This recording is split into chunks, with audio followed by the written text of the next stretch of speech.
हमारे साथ बातचीत करने के लिए केंद्रीय मंत्री अजय टम्टा जी। सर, जिस तरह से उत्तराखंड के उत्तरकाशी में जिस तरह से आपदा आई है, बादल फटने की घटना सामने आई है, क्या वर्तमान में वहाँ स्थिति है फिलहाल में अगर बात करें तो? देखिए, ये एक बहुत ही हृदय विदारक घटना है और जो मैंने वहाँ प्रशासन से, डीएम, कमिश्नर और एसपी से बात की है और माननीय मुख्यमंत्री जी से मेरी 2 बार बात हो गई है। माननीय प्रधानमंत्री जी ने और गृह मंत्री जी ने भी हमको दिशा निर्देश दिया है, उन्होंने भी भारी दुख व्यक्त किया है और हर संभव सारी सहायता उपलब्ध केंद्र और राज्य सरकार के द्वारा दी जा रही है। और जैसी ये घटना घटी है तो इसमें समय बहुत कम मिला है और आपने देखा भी है, जो वीडियो आए हैं उसमें भी वहाँ पर लोकल लोगों ने साउंड्स किए हैं, सीटियाँ बजा करके उनको भागने के लिए बोला है। बहुत सारे लोग भागते हुए भी दिखे हैं और बहुत सारे लोग जो नहीं भाग पाए, इस आपदा में, अचानक आपदा में आए जिसमें कोई समय नहीं मिल पाया और वो इसमें चपेट में आए हैं।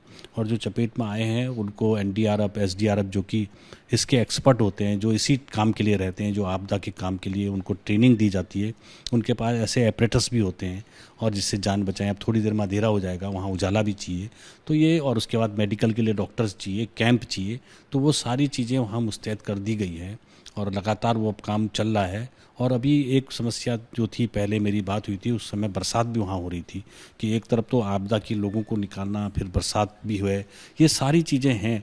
तो इस सारी चीज़ों में अधिकतम लोगों को बचाया जाए, यही हमारा पहला काम रहता है और इसी के लिए हम लगातार गाइडेंस भी करते हैं कि आप इसी काम को करो, किसी चीज़ की ज़रूरत है उन ज़रूरतों को हम आप तक मुहैया कराएं, ये हमारी जिम्मेदारी है। सर, क्या कुछ संख्या भी सामने आई? कितने लोगों के हताहत होने की खबर है? कितने लोग कुछ फंसे हुए हैं? क्या कुछ ऐसी संख्या भी सामने आई है? देखिए, क्योंकि अभी तो ये कहना, कुछ भी आंकड़े निकालना, तो मुझे लगता नहीं है कि कोई भी इस आंकड़ों को निकाल पाएगा।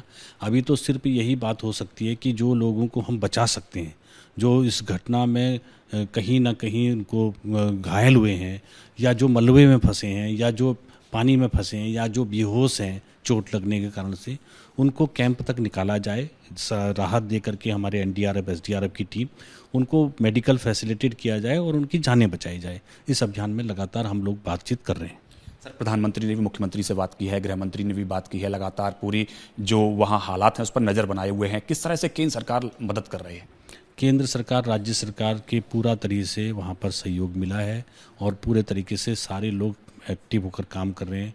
मुख्यमंत्री जी से मेरी 2 बार बात हुई है और मेरी कमिश्नर, डीएम साहब से भी लगातार बात चली है और उन्होंने भी कहा है कि सर, हमारी टीमें सारी तरीके से हम लोग काम कर रहे हैं। उनकी बातचीत आ रही है, उनकी रिपोर्ट्स भी लिखित आ रही है। धन्यवाद हमसे बात करने के लिए। कैमरा पर्सन राजेंद्र सिंह के साथ पवन गौड़, एबीपी न्यूज़, दिल्ली।